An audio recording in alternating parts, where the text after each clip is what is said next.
আপনারা অনেকেই কমপ্লেন করে থাকেন এইরকম হোল চিকেন গ্রিল করার সময় ভেতরে কাঁচা থেকে যায়। তো বন্ধুরা আজকে আমি আপনাদের দেখাবো ভেতরে সম্পূর্ণ কুক হয়ে কিভাবে আপনারা খুবই কম সময়ে এই গ্রিল চিকেনটা তৈরি করবেন। Welcome to Najmi's kitchen.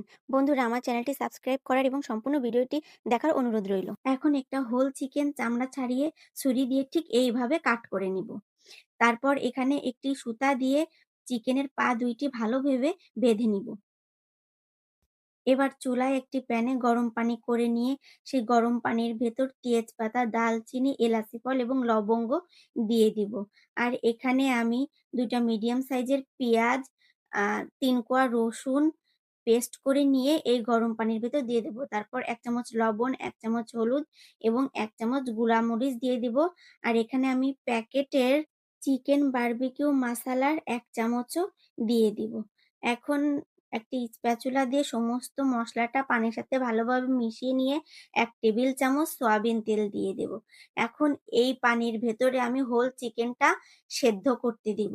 বন্ধুরা এই হোল চিকেনটা সেদ্ধ করলে হবে কি যে ভেতরে আর কোনো কাঁচা থাকার কোনো সম্ভাবনা থাকবে না। এই একটি টিপসই আপনারা ফলো করে দেখবেন আপনাদের হোল চিকেন বারবিকিউ খুবই পারফেক্ট ভাবে হবে।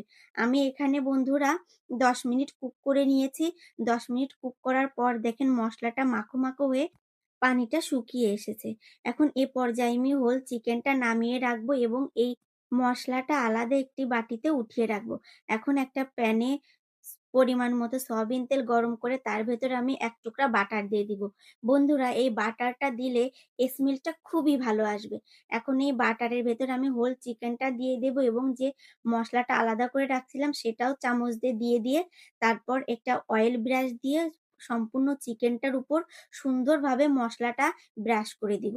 এখন উল্টে পাল্টে চিকেনটা খুবই ভালোভাবে ভেজে নিব।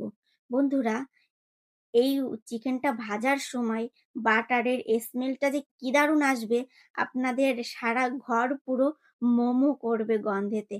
এখন ভালোভাবে এই চিকেনটা উল্টে পাল্টে একটু বেশি সময় নিয়ে ভাজতে হবে।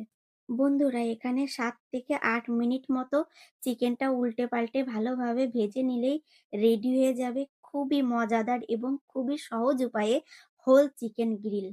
বন্ধুরা দেখুন চিকেনটা কি দারুণভাবেই কুক হয়েছে এবং ভাজা হয়েছে। আপনারা অবশ্যই সেম পদ্ধতিতে বাসায় একদিন ট্রাই করে দেখবেন এবং আমাকে কমেন্ট করে জানাবেন। আজ এ পর্যন্তই।